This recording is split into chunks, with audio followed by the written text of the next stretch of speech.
നമസ്കാരം, ഞാൻ ഡോക്ടർ ഭാഗ്യ Q&B health കെയറിലെ Ayurveda ഡോക്ടറാണ്. ഒരുപാട് ആളുകൾക്കുള്ളൊരു ബുദ്ധിമുട്ടാണ് കുറച്ച് ദൂരം ഒന്ന് നടക്കുമ്പോഴേക്കും അവരുടെ കാലിന് വരുന്ന കഴപ്പ് അല്ലെങ്കിൽ വേദനയൊക്കെ, അല്ലെങ്കിൽ അവർക്ക് കുറച്ച് ദൂരം ഒന്ന് നടന്നു കഴിഞ്ഞാൽ ഒന്ന് ഇരിക്കണം എന്ന് തോന്നുക, അല്ലെങ്കിൽ ഒരുപാട് സമയം കാല് തൂക്കിയിട്ടിരിക്കുന്ന സമയത്ത് കാലിന് വരുന്ന വേദനയും കഴപ്പുമൊക്കെ. പല കാരണങ്ങൾ കൊണ്ട് ഈ ഒരു ബുദ്ധിമുട്ട് വരാം. നിങ്ങൾക്ക് എന്തെങ്കിലും വിറ്റാമിൻസിൻ്റെ ഡെഫിഷ്യൻസി ഉണ്ടെങ്കിൽ, ഇപ്പോൾ വിറ്റാമിൻ ഡിയോ B12 ഒക്കെ ഡെഫിഷ്യൻസി ഉണ്ടെങ്കിൽ വരാം. അതുപോലെ തന്നെ വാദസംബന്ധമായ അസുഖങ്ങൾ, ഇപ്പം സന്ധിവാദം ആയിക്കോട്ടെ അല്ലെങ്കിൽ ആമവാദം ആയിക്കോട്ടെ, ഇങ്ങനെയുള്ള കണ്ടീഷൻ ഉണ്ടാവാം. അതുപോലെ തന്നെ ഇമ്പോർട്ടൻ്റ് ആയിട്ട് വരുന്ന മറ്റൊരു കണ്ടീഷനാണ് വെരിക്കോസ് വെയിൻ എന്ന് പറയുന്നത്.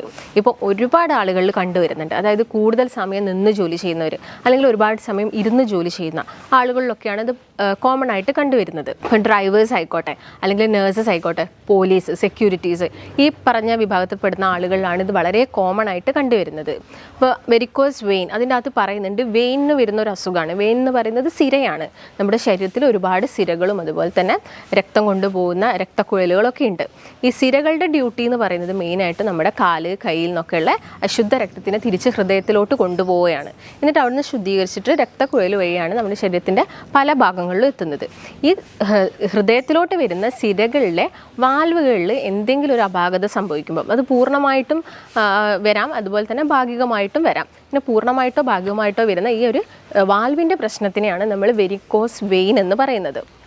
കൂടുതലായിട്ട് നമ്മളിത് കണ്ടുവരുന്നത് അരയ്ക്ക് താഴോട്ടാണ്. അതായത് ഇപ്പോൾ മുട്ടിന് താഴെയാണ് കൂടുതലായിട്ടും വെയിൻ തടിച്ചും വീർത്തും അതുപോലെ തന്നെ വളഞ്ഞ് പൊളഞ്ഞ് ആ ഒരു ബ്ലൂയിഷ് കളറിലൊക്കെ നമ്മൾ വെയിൻ തടിച്ച് വരുന്നത് കാണുന്നത്. അപ്പം ഇങ്ങനെ വെരിക്കോസ് വെയിന് വരാൻ കുറച്ച് കാരണങ്ങളുണ്ട്. ഞാൻ നേരത്തെ പറഞ്ഞ പോലെ തന്നെ ഒരുപാട് സമയം നിന്ന് ജോലി ചെയ്യുക, അല്ലെങ്കിൽ കണ്ടിന്യൂസ് ആയിട്ട് ഇരുന്ന് ജോലി ചെയ്യുക, നിങ്ങൾ നല്ല വെയിറ്റ് ഉള്ള ആളുകളാണ്, അല്ലെങ്കിൽ ചില ആളുകളിൽ വരുന്നത് സ്ത്രീകളിൽ പ്രത്യേകിച്ച് പറയുകയാണെങ്കിൽ അവർ ഗർഭിണിയായിരിക്കുന്ന സമയത്ത് അവരുടെ വെയിറ്റിൽ അതായത് കൂടും, എന്താണെങ്കിലും ഒരു 10 കിലോയോളം വെയിറ്റ് കൂടുന്നുണ്ട്. ഈ സമയത്തും അവരുടെ കാലിലുള്ള വെയിനിലൊക്കെ പ്രഷർ കൂടിയിട്ട് വാൽവുകളിൽ ഇങ്ങനെയുള്ള പ്രശ്നം കൊണ്ട് വെരിക്കോസ് വെയിൻ വരാറുണ്ട്. ഇതിനെയാണ് നോർമലി നമ്മൾ വെരിക്കോസിറ്റി എന്ന് പറയുന്നത്. അതിൽ ഒട്ടുമിക്ക ആളുകളിലും ഇത് പുറത്തോട്ട് വിസിബിളായിട്ട്, അതായത് പുറത്തോട്ട് ഈ വെയിന് തടിച്ച് വീർത്ത് കാണാം. എന്നാൽ ഒരു 40% ആളുകളിൽ ഈ ഒരു കണ്ടീഷൻ ഇൻറ്റേർണൽ വെരിക്കോസ് വെയിൻ ആണ്. അതായത് ഉള്ളിലായിട്ടാണ് ഈ ഒരു പ്രശ്നം. നിങ്ങൾക്ക് നല്ല വേദനയുണ്ട്, കഴപ്പുണ്ട്, പക്ഷെ എന്താ പ്രശ്നം എന്ന് മനസ്സിലാവുന്നില്ല. നമ്മൾ ഡോപ്ലർ സ്റ്റഡിയൊക്കെ ഉപയോഗിച്ചിട്ട് നമ്മൾ ഇൻറ്റേർണൽ വെരിക്കോസ് വെയിനെ മനസ്സിലാക്കും. അപ്പോൾ ഇങ്ങനെ വെരിക്കോസ് വെയിനുള്ള ആളുകൾ ശ്രദ്ധിക്കേണ്ട കുറച്ച് കാര്യങ്ങളുണ്ട്. അതായത് അവരുടെ ഡെയിലി റൂട്ടീൻസ്, ജീവിതശൈലിയുടെ ഭാഗമായിട്ട് തന്നെ വരുന്ന ഒരു അസുഖമാണ് വെരിക്കോസ് വെയിൻ എന്ന് പറയുന്നത്. അപ്പോൾ അവരുടെ ഭക്ഷണത്തിലാണെങ്കിലും അവർ ഒരുപാട് കാര്യങ്ങൾ ശ്രദ്ധിക്കണം. നിങ്ങൾ ഇതിന് വേണ്ടിയിട്ട് ഒരുപാട് സർജറിയും കാര്യങ്ങളൊക്കെ ചെയ്തിട്ടുണ്ടാവും. സർജറി ഒരു തവണ ചെയ്തിട്ടും സർജറിക്ക് വീണ്ടും പോകുന്ന ആളുകളുണ്ട്. അതിനുള്ളൊരു മെയിൻ റീസൺ എന്ന് വെച്ചാൽ നിങ്ങൾ ഓൾറെഡി ഒരു വാൽവിനായിരിക്കും ഈ ഒരു ബുദ്ധിമുട്ട് വന്നിട്ടുണ്ടാവുക. അത് നമ്മൾ കറക്റ്റ് ചെയ്യാൻ വേണ്ടിയിട്ട് സർജറി ചെയ്യും. നെക്സ്റ്റ് നമ്മുടെ ജീവിതശൈലി അല്ലെങ്കിൽ നിങ്ങളുടെ വർക്കിൻ്റെ ഒക്കെ ഭാഗമായിട്ട് നിങ്ങൾക്ക് വീണ്ടും ഇങ്ങനെ നിൽക്കുകയും അതുപോലെ തന്നെ ഒരുപാട് സമയം ഇരിക്കുകയും നടക്കുകയൊക്കെ ചെയ്യുന്നുണ്ടെങ്കിൽ അടുത്ത വാൽവിന് ഇങ്ങനെയുള്ള പ്രശ്നം വരാം. അപ്പോൾ നമ്മൾ അതും പോയിട്ട് എന്ത് ചെയ്യേണ്ടി വരും, സർജറി ചെയ്യേണ്ടി വരും. അപ്പോൾ നമുക്ക് കണ്ടിന്യൂസ് ആയിട്ട് ഇങ്ങനെ സർജറി ചെയ്യുന്നതിന് പകരം നമുക്കത് പ്രിവെൻറ്റ് ചെയ്യാൻ എന്തൊക്കെ കാര്യങ്ങൾ നോക്കാം, അതുപോലെ തന്നെ ഭക്ഷണത്തിൽ എന്തൊക്കെ കാര്യങ്ങൾ ശ്രദ്ധിക്കണം. മെയിനായിട്ട് ഞാൻ നേരത്തെ പറഞ്ഞു, ഈ കാലിന് ഹൃദയത്തിലോട്ട് പോകുന്ന ഈ സിരകളിൽ ഉണ്ടാകുന്ന പ്രശ്നമാണെന്ന് പറഞ്ഞു. ഈ സമയത്ത് എന്താണെങ്കിലും ബ്ലഡാണ് പോകുന്നത്, അശുദ്ധ രക്തം അവിടെ ബ്ലോക്ക് ആവാനുള്ള ചാൻസസ് ഉണ്ട്. ബ്ലോക്കിൻ്റെ ഭാഗമായിട്ട് ആ കാലിൻ്റെ ചില ആളുകൾ കാണാറുണ്ട്, കാല് നല്ല ബ്ലാക്കിഷ്, നല്ല കറുത്ത രീതിയിൽ തന്നെ ഒരു നിറമാറ്റം കാണാറുണ്ട്. ചില ആളുകൾ പറയാറുണ്ട് ചൊറിച്ചിലുണ്ടെന്ന് പറയാറുണ്ട്. ഒട്ടുമിക്ക ആളുകളിലും വേദനയും ഞാൻ നേരത്തെ പറഞ്ഞ പോലെ തന്നെ കുറച്ച് സമയം നിൽക്കുമ്പോൾ ഉണ്ടാകുന്ന കഴപ്പുമാണ് മെയിനായിട്ട് പറയുന്നത്. പിന്നെ അതിൻ്റെ ഒരു ലാസ്റ്റ് സ്റ്റേജ് ആയിട്ടാണ് നമുക്ക് എന്ത് പറയാൻ പറ്റുന്നത്, അൾസറായിട്ട് മാറുക. ഈ വെരിക്കോസ് വെയിന് അതിവിടെ പൊട്ടി ഭയങ്കര രീതിയിൽ അവിടെ നിന്ന് രക്തവും കാര്യങ്ങളൊക്കെ വന്നിട്ട് അതൊരു അൾസർ ഫോമിലോട്ട് വരുന്നത് ഒരു ലാസ്റ്റ് സ്റ്റേജ് ആയിട്ടാണ് നമ്മൾ പറയുന്നത്. അപ്പോൾ ഇങ്ങനെ വെരിക്കോസ് വെയിൻ ഉള്ള ആളുകൾ പ്രധാനമായിട്ടും ശ്രദ്ധിക്കേണ്ട കുറച്ച് കാര്യങ്ങളുണ്ട്. അതായത് ഒരുപാട് സമയം നിന്ന് ജോലി ചെയ്യുന്ന ആളുകളും അല്ലെങ്കിൽ ഒരുപാട് സമയം ഇരുന്ന് ജോലി ചെയ്യുന്ന ആളുകളൊക്കെ ആണെങ്കിൽ ഇൻ ബിറ്റ്വീൻ അവരുടെ വർക്കിൻ്റെ ഇടയിലൊക്കെ അവരെന്ത് ചെയ്യാം, റെസ്റ്റ് കൊടുക്കുക. അല്ലെങ്കിൽ ഇപ്പം നിന്ന് ജോലി ചെയ്യുകയൊക്കെ ആണെങ്കിൽ ഇടയ്ക്കൊക്കെ ഒന്ന് നടക്കുക, അല്ലെങ്കിൽ ഒന്ന് ഇരിക്കുക, കാലിന് എന്തെങ്കിലും മൂവ്മെൻറ്റ്സ് ഒക്കെ കൊടുക്കുക. അല്ലെങ്കിൽ കണ്ടിന്യൂസ് ആയിട്ട് ഇരുന്ന് ജോലി ചെയ്യുന്ന ആളുകളാണെങ്കിലും ഒന്ന് നടക്കാനും മൂവ്മെൻറ്റ്സ് ഒക്കെ കൊടുക്കാനും വേണ്ടിയിട്ട് ശ്രദ്ധിക്കാം. അപ്പോൾ സെക്യൂരിറ്റീസിനൊക്കെ നോക്കുകയാണെങ്കിൽ അവർ ഒരുപാട് സമയം നിന്ന് തന്നെ ജോലി ചെയ്യേണ്ടി വരും. ആ സമയത്ത് അവരെന്ത് ചെയ്യുക, പകൽ സമയത്ത് അവർക്ക് ബെറ്ററായിട്ട് യൂസ് ചെയ്യാൻ പറ്റുന്നതാണ് കംപ്രഷൻ സ്റ്റോക്കിങ്സ്. അത് നിങ്ങളെ കാലിന് മാക്സിമം 2 കാലിനും ബുദ്ധിമുട്ടുള്ള ആളുകളാണെങ്കിൽ മാക്സിമം 2 കാലിനും അത് യൂസ് ചെയ്യാൻ വേണ്ടിയിട്ട് നോക്കുക. രാത്രി സമയത്ത് കുറച്ചും കൂടി നല്ലത് ബാൻഡേജസ് ആണ്. ഈ ബാൻഡേജസ് എങ്ങനെ യൂസ് ചെയ്യണമെന്ന് വെച്ചാൽ എപ്പോഴും നിങ്ങളെ താഴ്ഭാഗത്തുനിന്ന് മുകൾ ഭാഗത്തോട്ട് വളരെ പതുക്കെ സ്ലോ ആയിട്ട് കെട്ടുക. അതുപോലെ തന്നെ നിങ്ങൾ രാത്രി ഉറങ്ങുന്ന സമയത്ത് 1-2 തലയണയുടെ സപ്പോർട്ട് നിങ്ങളുടെ കാലിന് കൊടുക്കുക. ഈ സമയത്ത് ബാക്ക് ഫ്ലോ എന്താണ്, നമ്മുടെ കാലിൽ നിന്നും ഹൃദയത്തിലോട്ടുള്ള രക്തത്തിൻ്റെ ഫ്ലോ കുറച്ചും കൂടി ഈസി ആവും. അവിടെ ഇത് ബ്ലോക്ക് ആകുകയും അതുപോലെ തന്നെ അതിൻ്റെ ഭാഗമായിട്ട് പിന്നീട് വരുന്ന സ്ട്രോക്ക് പോലെയുള്ള പ്രശ്നങ്ങളൊക്കെ കുറയ്ക്കാൻ വേണ്ടിയിട്ട് സഹായിക്കും. ഞാൻ നേരത്തെ പറഞ്ഞ പോലെ 1-2 അല്ലെങ്കിൽ 3 തലയണയുടെ സഹായം നിങ്ങൾ കാലിന് വേണ്ടി കൊടുക്കുക. അതിൻ്റെ കൂടെ തന്നെ നിങ്ങൾ ഭക്ഷണത്തിൽ ഒരുപാട് കാര്യങ്ങൾ ശ്രദ്ധിക്കണം. ഞാൻ നേരത്തെ പറഞ്ഞു രക്തം കട്ട പിടിക്കും, ഇവിടെ ഒരു രക്തദുഷ്ടി ഉണ്ടാവുന്നൊക്കെ. അപ്പോൾ അത് കുറയ്ക്കാൻ വേണ്ടിയിട്ട് നിങ്ങൾ ഭക്ഷണത്തിൽ കൂടുതലായിട്ടും ആൻറ്റി ഓക്സിഡൻസ് അല്ലെങ്കിൽ രക്തം ശുദ്ധീകരിക്കുന്ന രീതിയിലുള്ള ഭക്ഷണങ്ങൾ, ഇപ്പം ഇഞ്ചി, ചെറുനാരങ്ങ, മഞ്ഞൾ, ഇതൊക്കെ നമുക്കറിയാം. ഇതൊക്കെ നല്ലൊരു ആൻറ്റി ഓക്സിഡൻ്റ് ആണ്. ഇതൊക്കെ നിങ്ങളുടെ ഭക്ഷണത്തിൽ മാക്സിമം ഇൻക്ലൂഡ് ചെയ്യാൻ വേണ്ടിയിട്ട് ശ്രദ്ധിക്കാം. അമിത വണ്ണുള്ള ആളുകളിൽ ഞാൻ നേരത്തെ ഒരു കാരണം പറഞ്ഞതിൽ ഒന്ന് അമിത വണ്ണാണ്. അപ്പം അമിത വണ്ണുള്ള ആളുകളിലും ഈ കാലിലോട്ടുള്ള പ്രഷർ കൂടാം. നമുക്കറിയാം നമ്മുടെ ലോ ബാക്കിലും അതുപോലെ തന്നെ മുട്ടിലുമാണ് നമ്മൾ വെയിറ്റ് കൂടുന്നതിനനുസരിച്ച് കൂടുതൽ പ്രഷർ പോകുന്നത്. അപ്പോൾ ഇതിൻ്റെ ഭാഗമായിട്ട് ഇതിന് താഴോട്ടുള്ള സിരകളിൽ കൂടുതൽ പ്രഷർ അനുഭവപ്പെടും. അപ്പം വെയിറ്റ് ഉള്ള ആളുകളൊക്കെ ആണെങ്കിൽ അവരുടെ BMI നോക്കിയിട്ട് മാക്സിമം വെയിറ്റ് ഒക്കെ കുറയ്ക്കാൻ വേണ്ടിയിട്ട് നോക്കുക.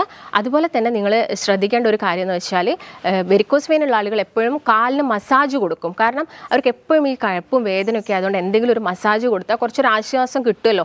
അങ്ങനെയുള്ളൊരു ഇതുള്ളത് കൊണ്ട് അവരെന്ത് ചെയ്യും, എപ്പോഴും മസാജ് കൊടുക്കും. അപ്പോൾ മസാജ് കൊടുക്കുമ്പോൾ ചെയ്യുന്ന ഒരു മിസ്റ്റേക്കാണ് മുകൾ ഭാഗത്തു നിന്ന് താഴ്ഭാഗത്തോട്ടാണ് അധികം ആളുകൾ ഈ ഒരു മസാജ് കൊടുക്കുന്നത്. ഞാൻ പറഞ്ഞു ഇവിടെ ബാക്ക് ഫ്ലോ ആണ് നടക്കുന്നത്. അപ്പോൾ നിങ്ങൾ എപ്പോഴും താഴ്ഭാഗത്തു നിന്ന് മുകൾ ഭാഗത്തോട്ട് വളരെ സ്ലോ ആയിട്ട് ഈ രക്തം കട്ട പിടിക്കാത്ത രീതിയിൽ, അല്ലെങ്കിൽ ഓൾറെഡി അവിടെ കട്ട പിടിച്ചിട്ടുണ്ടെങ്കിൽ നമ്മൾ ഓവറായിട്ട് പ്രഷർ ചെയ്യുന്ന സമയത്ത് ഈ രക്തക്കട്ടകൾ മറ്റുള്ള നമ്മുടെ ശരീരത്തിൻ്റെ പല ഭാഗങ്ങളിലും പോയിട്ട് സ്ട്രോക്ക് പോലെയുള്ള പ്രശ്നങ്ങളൊക്കെ ഉണ്ടാക്കും. അപ്പോൾ നിങ്ങൾ താഴ് ഭാഗത്തുനിന്ന് മോൾ ഭാഗത്തോട്ട് വളരെ സ്ലോ ആയിട്ട് മസാജ് ചെയ്യുക. ഈ മസാജിന് ഉപയോഗിക്കുന്ന ഓയിലാണെങ്കിൽ നിങ്ങൾ തണുത്തത് യൂസ് ചെയ്യേണ്ട.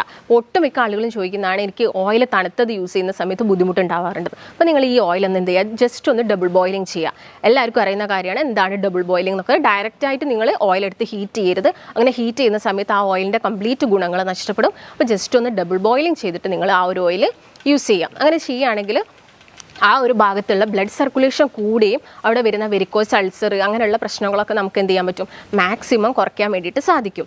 അതുപോലെ തന്നെ മറ്റൊരു കാരണമാണ് മലബന്ധം എന്ന് പറയുന്നത്. ഇപ്പം ഉണ്ടാവുന്ന കോൺസ്റ്റിപ്പേഷൻ, നിങ്ങളിപ്പോൾ ചിലപ്പം ഫൈബേഴ്സ് അടങ്ങിയ ഭക്ഷണങ്ങൾ കഴിക്കുന്നില്ല, കൂടുതലായിട്ടും പ്രോട്ടീൻസ് എടുക്കുന്ന ആളുകളുണ്ട്, അതുപോലെ തന്നെ കൂടുതലായിട്ടും കാർബ്സ് എടുക്കുന്ന ആളുകളുണ്ട്. ഇത് ഓവർ ആവുന്ന സമയത്ത് നമുക്ക് കോൺസ്റ്റിപ്പേഷൻ എന്ന് പറഞ്ഞൊരു ബുദ്ധിമുട്ടുണ്ടാവും. ഈ പ്രശ്നം ഉണ്ടാകുന്ന സമയത്തും നമ്മുടെ വെയിൻസിലോട്ട് എന്ത് ചെയ്യും, പ്രഷർ കൂടും, വെരിക്കോസ് വെയിൻ വരാം, പൈൽസൊക്കെ ഒട്ടുമിക്ക ആളുകളും പറയുന്നതാണ്.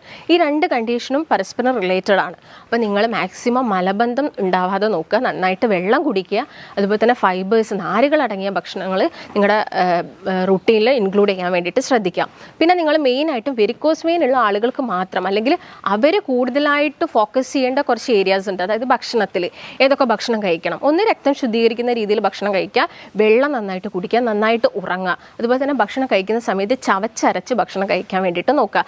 അങ്ങനെ ആവുന്ന സമയത്ത് കൂടുതലായിട്ടും അതിൻ്റെ ഡൈജഷൻ ഈസി ആയിട്ട് നടക്കുകയും ഇങ്ങനെ ഓവറായിട്ട് ഫാറ്റ് അക്യുമുലേറ്റ് ചെയ്യുന്നത് നമുക്ക് കുറയ്ക്കാൻ വേണ്ടിയിട്ട് സാധിക്കും.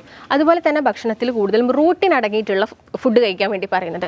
റൂട്ടിൻ എന്ന് പറയുന്നത് നല്ലൊരു ആൻറ്റി ഇൻഫ്ലമേറ്ററി ഏജൻ്റ് ആണ്. അതുപോലെ ശരീരത്തിൽ വരുന്ന ഇൻഫ്ലമേഷൻസ് ഒക്കെ കുറയ്ക്കുന്നു, BP കുറയ്ക്കുന്നു, ഇങ്ങനെയുള്ള പ്രശ്നങ്ങളൊക്കെ കുറയ്ക്കാൻ വേണ്ടിയിട്ട് റൂട്ടിൻ സഹായിക്കുന്നുണ്ട്. അപ്പോൾ റൂട്ടിൻ എന്താണ്, നല്ലൊരു ഫ്ലാവനോയിഡ് ആണ്. ഇത് കൂടുതലായിട്ടുള്ളത് ബെറി ഫ്രൂട്ട്സുകളാണ്. ഇപ്പം ബ്ലൂബെറി, റാസ്ബെറി, അല്ലെങ്കിൽ നിങ്ങളുടെ ചെറി ഫ്രൂട്ട്സ്, ആപ്പിളുണ്ട്, അതുപോലെ തന്നെ ഗ്രേപ്സിലുണ്ട്. ഇങ്ങനെയുള്ള ഫ്രൂട്ട്സുകളൊക്കെ നിങ്ങളുടെ ഡയറ്റിൽ മാക്സിമം ഇൻക്ലൂഡ് ചെയ്യുക.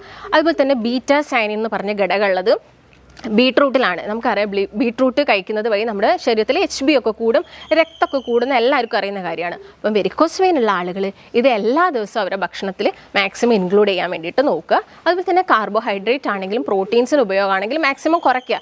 വേണം, നമുക്ക് വേണ്ട ആ ഒരു ലിമിറ്റഡ് എമൗണ്ടിൽ മാത്രം നിങ്ങൾ എല്ലാ ദിവസവും എടുക്കുകയാണെങ്കിൽ വലിയ പ്രശ്നമൊന്നും ഉണ്ടാവില്ല. ഓവറായിട്ട് കഴിക്കേണ്ട ആവശ്യമൊന്നുമില്ല. അതുപോലെ തന്നെ നല്ല ഒന്നാണ് ഇഞ്ചി.